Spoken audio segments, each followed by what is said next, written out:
जितने भी साथी जुड़ रहे हैं सभी साथी लिंक को अन्य सभी ग्रुपों में शेयर कर देंगे, जिससे कोर्ट लीगल टीम की जो स्ट्रेटजी है, जो आगे का प्लान है, वो सभी बातें आप तक साझा की जा सके। अरुण यादव जी, आपसे निवेदन है कि लिंक को अन्य सभी ग्रुपों में शेयर कर दें, जिससे कोर्ट लीगल टीम अपनी बात सभी साथियों तक पहुंचा सके।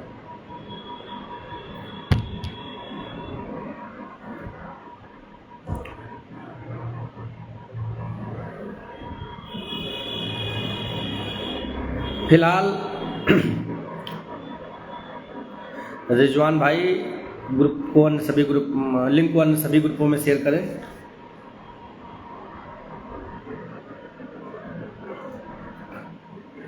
साथी लगातार जुड़ रहे हैं और ये जुड़ते जाएंगे, लेकिन हम अपनी बात शुरू करते हैं।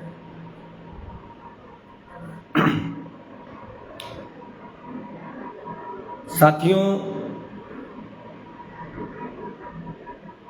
आप सभी जानते होंगे कि माननीय सर्वोच्च न्यायालय में सबरीमाला प्रकरण जो WPC 373/2006 इंडियन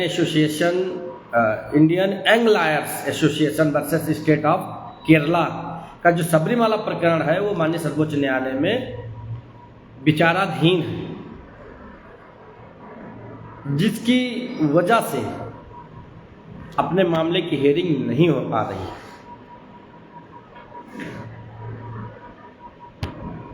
सबरीमाला प्रकरण आज भी माननीय सर्वोच्च न्यायालय में लगा हुआ था और उस पर भी डिटेल्ड हियरिंग चल रही है। और आज का जो पॉजिटिव खबर ये है कि कोर्ट ने पिटिशनर और रिस्पोंडेंट दोनों लोगों को ये कहा है कि अगली जो डेट है, जो है 12 तारीख, अगले मंगलवार को पुनः लगाया गया है, उसमें हम दोनों पक्षों को 10-10 मिनट का समय दे रहे हैं। 10 मिनट ही सुनेंगे आप लोगों को। सब कुछ सही रहा और यूँ कहें कि सब पॉजिटिव रहा, तो संभवतः आने वाले अगले मंगलवार को 12 तारीख को, शायद अगला मंगलवार 12 तारीख को पड़ रहा है, उस दिन सबरीमाला प्रकरण निपट जाएगा। एक्चुअली आप लोग जानते होंगे कि 2018 में सबरीमाला प्रकरण में 10 से 50 वर्ष की महिलाओं को मंदिर में प्रवेश हेतु रोक लगा दिया गया था, जिस पर जो है 5 जजों का जजमेंट आया था। 5 जजों में 4-1 के बहुमत से ये आदेश हुआ था कि इनको जो है असंवैधानिक घोषित किया गया। 10 से 50 वर्ष की महिलाओं को मंदिर में प्रवेश से रोक लगाई गई थी, जो फंडामेंटल राइट, धार्मिक स्वतंत्रता 25 और 26 का उल्लंघन है। उसी पर बृहद पीठ का गठन होकर के 9 जजों की कॉन्स्टिट्यूशन बेंच इस समय गतिमान है, जिस पर डिटेल्ड आर्गूमेंट्स कंटिन्यू है, जिसके कारण 69,000 शिक्षक भर्ती, यूँ कहें कि जितने भी पार्ट हेड मैटर हैं, सारा किसी का भी पार्ट हेड मैटर माननीय सर्वोच्च न्यायालय में सुनवाई नहीं हो रही। ये बात कोर्ट लीगल टीम आप लोगों तक साझा कर रही है। आप अपने सोर्सों से भी पता करा सकते हो, क्या 69,000 शिक्षक भर्ती ही का मैटर लिस्ट नहीं हो रहा है, या अन्य कोई मैटर जो पार्ट हेड है वो भी नहीं लिस्ट हो रहा। तब आपको शायद हम लोगों पर भरोसा हो सके, तब शायद आप लोग ये समझ सकोगे शायद ये बात सही, क्योंकि जब से ये बृहद पीठ बनी है, सीबी बनी है, 7 अप्रैल 2026 से इस पे कंटिन्यू बहस चल रही। तो 19 मार्च के बाद अप्रैल में ये बेंच बन गई, तब से हमारा केस लिस्ट नहीं हुआ है। उसके लिए हमारी कोर्ट लीगल टीम ने अपने हर स्तर से प्रयास किया है, लेकिन चाहे वो रजिस्ट्री में हो, चाहे सीजीआई के यहाँ एप्लीकेशन दिला करके लिस्ट कराने की बात रही हो, और भी जो भी सोर्सेज रहे हैं, उन सभी माध्यमों से कोर्ट लीगल टीम ने प्रयास किया। इसके बावजूद भी अगर आप लोगों को भरोसा या विश्वास नहीं पड़ रहा है, तो आप अपने माध्यम से, आप अपने अन्य सोर्सों से पता करा लीजिए कि क्या वास्तविकता है। जितनी पीड़ा आपको है इस मुकदमे को लेकर के, उससे कहीं ज़्यादा पीड़ा और प्रेशर हमारे ऊपर भी है, हमारी टीम के ऊपर भी है। इस बात को आप लोग भली बात जानते हो। आप सोशल मीडिया के प्लेटफॉर्म पर कोई भी बात अगर लिख देते हैं और अगर हम लोग उसको वॉच करते हैं, तो एक प्रकार से कहीं ना कहीं हम लोग भी उस पर वर्कआउट करते रहते हैं कि क्यों ऐसे हमारे साथी कह रहे हैं। फिलहाल चाहे आप सोशल मीडिया पे लिखें या ना लिखें, या किसी के बहकावे में आकर के प्रेशर बनाने की कोशिश करें, इनसे हम लोगों को कोई फ़र्क नहीं पड़ता। हम लोग अपने हर स्तर से माननीय सुप्रीम कोर्ट में मैटर कैसे लिस्ट हो, कैसे इस पर आर्गूमेंट कंटिन्यू हो करके जितनी जल्दी हो सके उतनी जल्दी इसका निस्तारण हो, यही हमारे और आपके लिए भलाई है।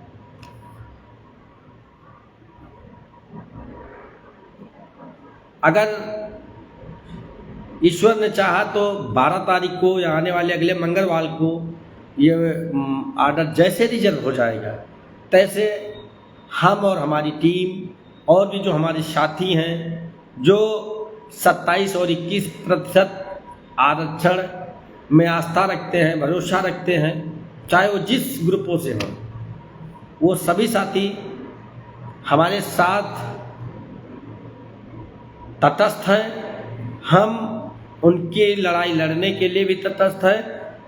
अब हमारे हाथ पैर इसलिए बंधे हुए हैं क्योंकि माननीय सर्वोच्च न्यायालय में आप भी जान रहे होंगे कि बृहद पीठ का गठन हुआ है, जिसमें किसी अन्य पार्ट हर्ड मैटर की हेयरिंग नहीं हो पा रही है, जिसके कारण 69,000 शिक्षक भर्ती का भी जो मैटर पार्ट हर्ड है उसकी भी हेयरिंग नहीं हो पा रही है।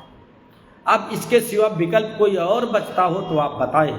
जब अदालत में कुछ अभी नहीं हो पा रहा है, तो आप खुद ही सोचिए कि उस इको गार्डन की चहर दीवारी जो अस्थायी रूप से जेल है, उसमें चाहे हम, चाहे सुमित भाई, चाहे धनंजय गुप्ता जी जा कर के शांतिपूर्ण ढंग से, सांकेतिक रूप से आंदोलन में बैठे हैं या नहीं बैठे हैं।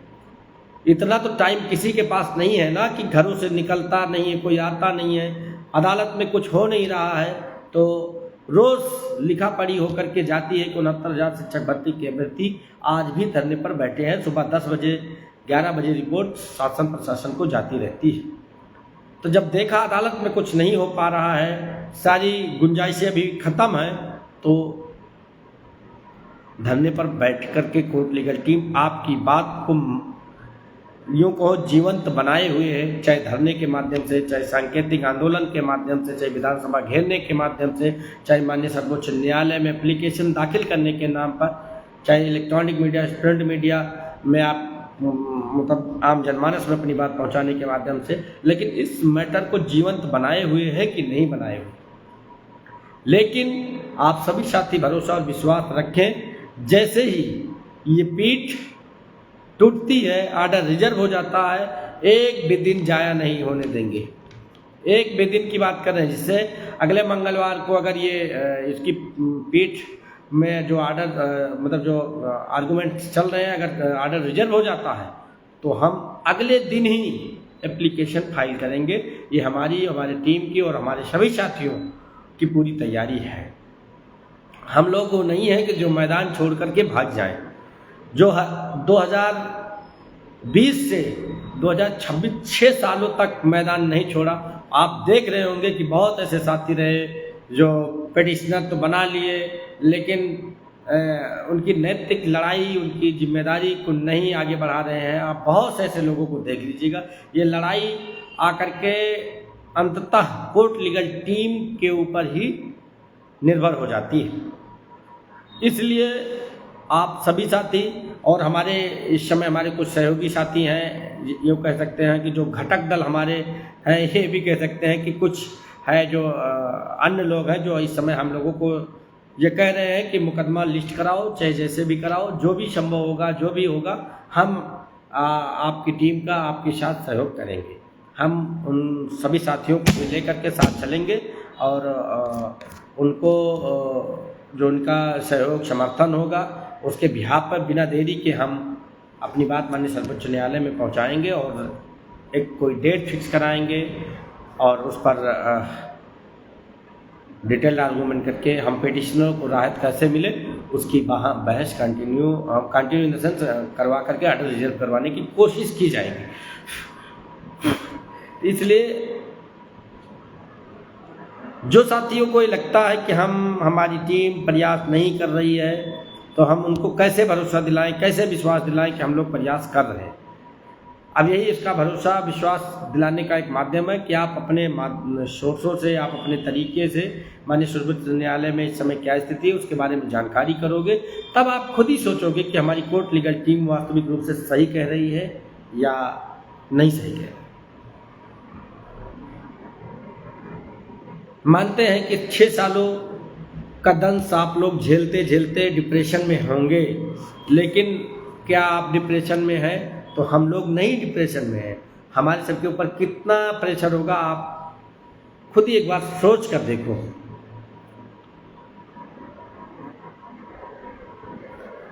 डेट कैसे जल्दी लगे उसके लिए हम एक पूरे प्रदेश के साथियों का आह्वान किया और 22 अप्रैल को बुलाया, लेकिन गिनती के लोग आए। यही कारण है कि ओबीसी एससी समाज के लोगों के साथ न्याय नहीं हो पाता, क्योंकि जब उनको सड़कों पर लड़ना होता है तो घरों में दुबक जाते हैं, वो नहीं आना चाहते हैं।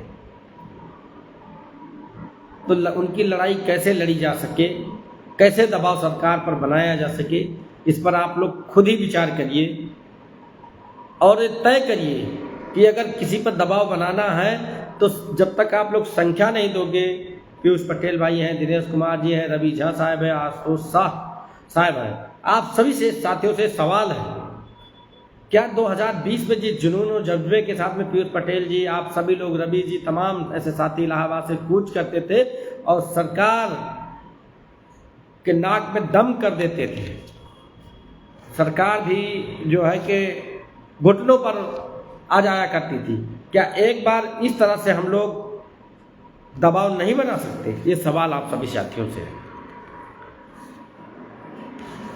अगर आंदोलन का या दबाव बनाने की बात आती है, जब हम अब की इस बार पूरे सभी लोग, जितने भी साथी ने, सभी लोगों ने आह्वान किया, सभी लोगों ने बुलाया, उसके बावजूद भी आप लोग घरों से नहीं निकले, तो आप सोचिए, जब आप ताकत नहीं दे पा रहे हो टीमों को, तो सरकार पर कैसे दबाव बनेगा? संख्या बल ही दबाव बनाने का एक माध्यम है, जिससे सरकार जितनी जल्दी माननीय सर्वोच्च न्यायालय में पहुंचेगी उतनी जल्द ही आपका मामला निस्तारित होगा। जितना वो भागती रहेगी उतना मैटर आपका लिंगरान होता रहेगा। अगर विधानसभा 2027 के चुनाव से पूर्व आप और हम सभी लोग एन केन प्रकारेण दबाव बना करके अगर सरकार को माननीय सर्वोच्च न्यायालय में पहुंचाने में कामयाब रहे, तो जो संघर्षी साथी हैं, जो लड़ने वाले साथी हैं, उनका सम्मान वापस आ जाए। अन्यथा की स्थिति में विधानसभा चुनाव के बाद फिर 5 साल बीत जाएंगे, फिर अगली विधानसभा में 32 की विधानसभा में कुछ उम्मीदें कर सकते हैं। इसलिए अभी जो टीजीटी का जो भी अन्य पेपरें हैं, जो भी हैं, उनको आप सभी साथी कंसंट्रेट होकर के दीजिए। हमारी शुभकामनाएं, हमारी टीम की शुभकामनाएं हैं कि आप सभी साथी उसमें जितने भी लोग तैयारियां कर रहे हैं उसमें सफल हों। और जैसे ही पेपर ख़त्म होते हैं, समर वेकेशन शुरू होता है, तो सभी साथी के एक बृहद मीटिंग करके एक धरने का कोई डेट अगर फिक्स की जाए, तो क्या आप सभी साथी आकर के शासन प्रशासन सरकार के ऊपर दबाव बनाने में अपनी सहभागिता निभाएंगे तो आगे आंदोलन किया जाएगा, अन्यथा की स्थिति में आंदोलन नहीं किया जाएगा। फिर राम भरोसे माननीय सर्वोच्च न्यायालय पर आश्रित रहो, जो होगा वहीं से होगा। तो हम लोग क्या उसी पर अपने तरीके से हम अपनी पैरवी को कंटिन्यू करते रहेंगे। लेकिन अगर मामला जल्दी निस्तारित कराना चाहते हो तो आप सभी साथियों को घरों से निकलना पड़ेगा, लड़ना पड़ेगा, बुज़दिली को छोड़ना पड़ेगा। ये नहीं कि आते हो आंदोलन में आओ और पुलिस लाठी फटक दे तो दूर भाग जाओ, लड़ना पड़ेगा। मोहब्बत से सरकार कुछ नहीं देने वाली है, देने वाली का मतलब मोहब्बत से कोर्ट में नहीं पहुंचने वाली है। इस पर हमें और आपको दबाव बनाना पड़ेगा। और सेकेंडरी रूप से हम लोग अदालत में मेंशन एप्लीकेशन जो भी चीज़ें होंगी उसको तो हम करते ही रहेंगे। तो खुशी की बात यह है कि आज की जो WPC 373/2006 सुप्रीम कोर्ट में जो सबरीमाला प्रकरण जो चल रहा है उसमें कोर्ट ने अगली डेट मंगलवार फिक्स की है और 10-10 मिनट का टाइम दिया है। तो उम्मीद कर सकते हैं दिन 99% आर्डर रिजर्व हो जाएगा। तो आर्डर रिजर्व होने के बाद कोशिश रहेगी इसी महीने में हमारा मैटर सूचीबद्ध हो और कोर्ट का व्यू लेकर के कोर्ट जैसा व्यू अपना देता है उसके अकॉर्डिंग हम लोग आगे बढ़ें और फिर जैसी परिस्थितियाँ हो उसको फेस किया जाए। बहुत से ऐसे लोग हैं जो बहकावे में लोगों के आ जाते हैं। कुछ लोग फेसबुक पे जो जंग लड़ते रहते हैं, उनसे निवेदन है कि फेसबुक पे जंग लड़िए, लेकिन अपनों से मत लड़िए जंग। जो तुम्हारे हक हिस्से को खाया है उससे जंग लड़िए। जो घर में बैठ करके दिन में सपना देखा करते हैं कि मैटर क्यों नहीं लग रहा है, क्यों नहीं मेंशन एप्लीकेशन फाइल हो रही है, उनकी जानकारी के लिए बता दिया जाए कि मेंशन एप्लीकेशन फाइल कराने के लिए 1 लाख रुपए भेजा गया था माननीय सर्वोच्च न्यायालय, लेकिन वहाँ से पेमेंट अभी परसों वापस आ गया कि अभी वेट करो। इसकी जानकारी हमारे तमाम साथियों ने आपको दिया होगा। किसी को यहाँ शौक नहीं लगी है, लेकिन आप बिल में छिपी हो, बच्चों को भड़काते रहते हो। एक ये आ गए जगबीर जी, इनके पास कोई काम नहीं रहता है जो है, और उसके बाद में अनर्गल बयानबाजी बवालबाजी। सवाल उस दिन कर रहे हैं कि उस दिन धरने का क्या रिजल्ट आया। अब ये घर पे बैठे रहे, रिजल्ट इनको चाहिए। हम जाएं मुख्यमंत्री से साइन करा लें कि नियुक्ति पत्र दो, मैं आगरा लेकर जाऊं, जगबीर को देकर आऊं। घर से नहीं निकलना है इनको, फेसबुक पे जंग लड़ना है।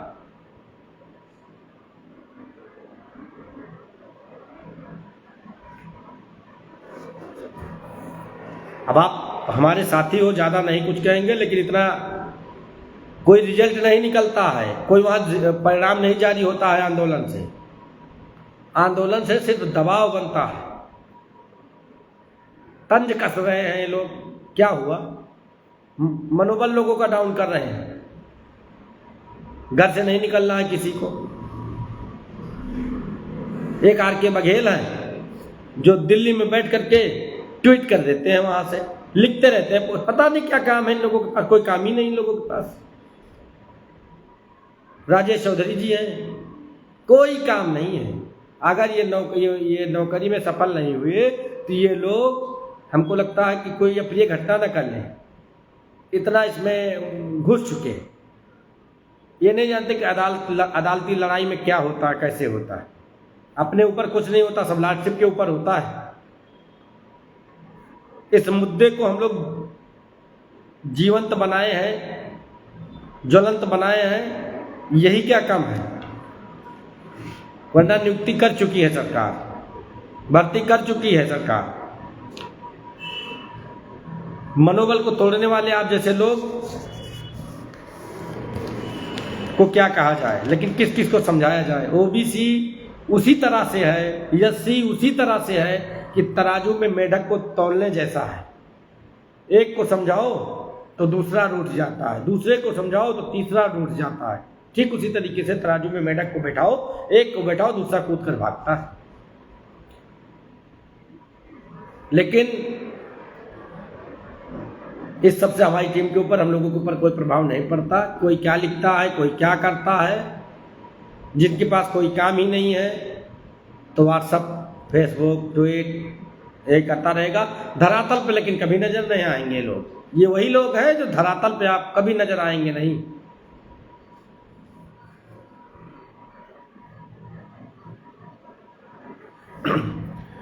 खैर साथियों, समय से पहले भाग्य से ज्यादा कुछ नहीं मिलता है, इस बात को आप सभी जानते हैं।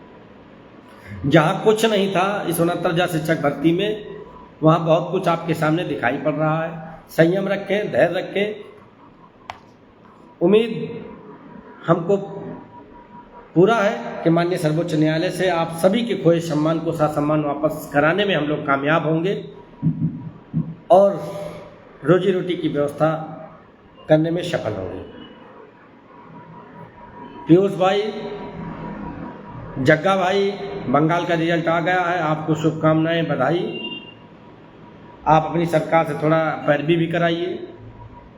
सरकार आपके खिलाफ है, उसके बाद में लिए झंडा आप सेफ्रॉन का घूम रहे हो पूरे देश प्रदेश में।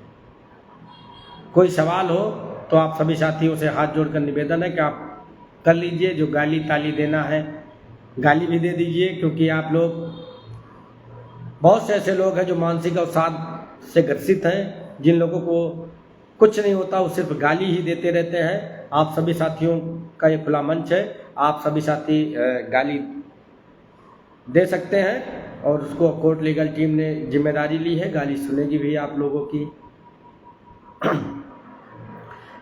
हमारी टीम से जितना जो भी हो पाएगा बेहतर से बेहतर करने के लिए हम अनवरत प्रयास करते रहेंगे। बाकी आपको क्या लिखना है, क्या करना है, आप उसके खुद जिम्मेदार हैं। जो साथी 27 और 21% आरक्षण में भरोसा रखते हैं, विश्वास रखते हैं, वो हमारे साथ जुड़े रहें, हमारी टीम के साथ जुड़े रहें। हम कटिबद्ध हैं, हमारी टीम कटिबद्ध है कि हम उनकी लड़ाई को बाखूबी लड़ेंगे और इस तरह से लड़ेंगे कि उनका अहित नहीं होने पाएगा। ये आप सभी को मैं भरोसा और विश्वास दिलाते हैं। कोई सवाल हो किसी को, धर्मेंद्र तोमर जी, जगबीर जी, पीयूष जी, दिनेश जी, रिजवान जी, अरुण जी, कोई सवाल हो आप सभी साथी से पूछ सकते हैं। आज का लाइव आने के पीछे सिर्फ इतना सा उद्देश्य है कि जो सबरीमाला प्रकरण में हेयरिंग चल रही है, आज माननीय सर्वोच्च न्यायालय में तय हुआ है कि दोनों पक्षों को 10-10 मिनट अगले मंगलवार को देंगे, उसके बाद में आर्डर रिजर्व किया जाएगा। अब ये कितना उस आने वाले मंगलवार पर कितना जो है कि सकारात्मक या यूँ कहें कि क्या फलीभूत होता है, वो आने वाला समय बताएंगे। हाँ, मंगलवार को जैसे ही जो ये मैटर है, जैसे ये मैटर आर्डर रिजर्व होता है, बिना देरी के आप सभी साथियों को फिर से भरोसा दिलाते हैं कि हम मैटर को इसी महीने में सूचीबद्ध कराने की कोशिश करेंगे। बट मैटर सबरीमाला का निस्तारित होने, आर्डर रिजर्व होने के बाद, ये नहीं कि अगर मंगलवार को नहीं हो पाएगा तो आप सोचो कि आपने कहा था तो आप क्यों नहीं किया। इसलिए हम जब तक ये मैटर नहीं निस्तारित होगा तब तक माननीय सर्वोच्च न्यायालय में कोई भी 9 जजों की बेंच है, उसका जो पार्ट हेड मैटर है, कोई भी लिस्ट नहीं हो रहा, किसी पे डिटेल्ड आर्गूमेंट्स, कोई पे आर्गूमेंट नहीं चल रहे हैं।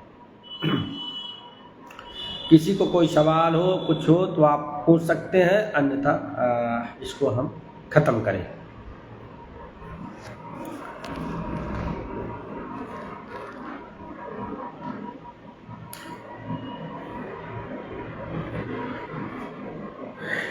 चलिए, लाइव सेशन लंबा होता जा रहा है, इसको ख़त्म करेंगे क्योंकि बहुत कुछ है नहीं। हाँ, इतना ज़रूर है कि जो पिटिशनर हैं, सक्सेसफुल पिटिशनर हैं, वो सभी लोग प्रोटेक्ट हैं, कवर्ड हैं, माननीय सर्वोच्च न्यायालय के 4-4, 5-5 जजमेंटों से पूर्ण रूप से सुरक्षित हैं। उनके लिए जो भी माननीय सर्वोच्च न्यायालय ने लैंडमार्क जजमेंट दिया है, वो हमें और आपको सुरक्षित कर रहा है। इसलिए जहां अभी तक हम लोग 6-7 सालों में धैर्य नहीं खोए, तो 2-4 महीने और भी धैर्य नहीं खोएंगे, उसके बाद में आपके सामने रिजल्ट होगा। लेकिन जब जब परिस्थितियां विपरीत होती हैं, तब कोई भी OBC SC के लोग उसका साथ नहीं देते हैं। जैसे जब 13 मार्च 2023 को एकल पीठ का जजमेंट आया था, तो मुझे शायद याद आ रहा कि उस समय दिल्ली विधानसभा के परिणाम आए थे, सरकार के ऊपर कोई प्रभाव नहीं पड़ा।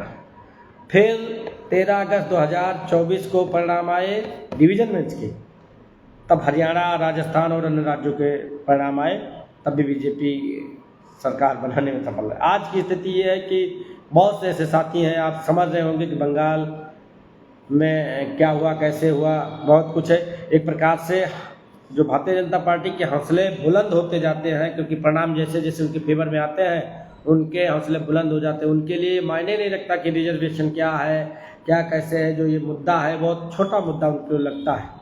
इसलिए क्योंकि ये परिणाम एक प्रकार से साथियों के मनोबल तोड़ने वाले परिणाम होते हैं, जो आरक्षित वर्ग की रहनुमाई करते हैं, लड़ाई लड़ते हैं, आरक्षण प्रोटेक्ट करने की बात करते हैं। खैर उस पर अब राजनीतिक रूप से नहीं जाएंगे, नहीं तो इसमें कुछ है जो साथी नाराज होंगे, जैसे जगवीर भाई हैं और अन्य लोग हैं। हम उन सभी साथियों से फिर से एक बार कहना चाहेंगे कि सबरीमाला प्रकरण के निस्तारित होने के बाद ही आप लोगों का मैटर लगेगा। तब तक के लिए आपको वेट एंड वॉच करना पड़ेगा। जैसे ख़त्म होगा तैसे आपकी टीम आपकी सभी जिम्मेदारियों को लेकर के आगे पुनः बढ़ेगी। तब तक के लिए आपकी लड़ाई लड़ने के लिए हम इको गार्डन में धरने पर हैं। आप सभी साथी जिनके पास समय हो वो आए, धरने का सहयोग करें, समर्थन करें। और जो लोग अपनी तैयारियां कर रहे हैं और भी जिन कामों में लगे हैं वो लोग अपना काम करें, कोई अपना नुकसान करके यहाँ मत आए। हाँ, इतना ज़रूर निवेदन करूँगा कि जब भी कोई महाधरना, महाआंदोलन, सरकार पर दबाव बनाने की बात हो तो उसके लिए आप लोग एक दिन का जरूर समय दीजिए। क्यों? क्योंकि ये लड़ाई हमारी ही नहीं है, ये लड़ाई आपकी है। इसलिए अपनी नैतिक जिम्मेदारी को समझते हुए आपको यहाँ आना होगा। आओगे तभी सरकार पर दबाव बनेगा, अन्यथा की स्थिति में आप जानते हो क्या होगा, कैसे होगा। तभी साथियों से अब हम विदा लेंगे। कोई किसी को अगर सवाल करना है तो कर ले, अन्यथा की स्थिति में लंबा वीडियो होता जा रहा है, अब इसको ख़त्म करेंगे। बहुत बहुत धन्यवाद, बहुत बहुत आभार। पुनः बता दें कि अगले मंगलवार को सबरीमाला मैटर लगा है। 10-10 मिनट का दोनों पक्षों को समय दिया गया है। हमें उम्मीद है कि आने वाले मंगलवार को सबरीमाला मैटर निस्तारित हो जाए, ऑर्डर रिजर्व हो जाएगा।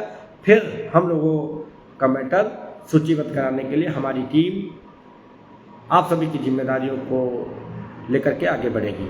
तब तक के लिए स्वस्थ रहिए, मस्त रहिए, शुभ रात्रि। सभी साथियों को शुभ रात्रि।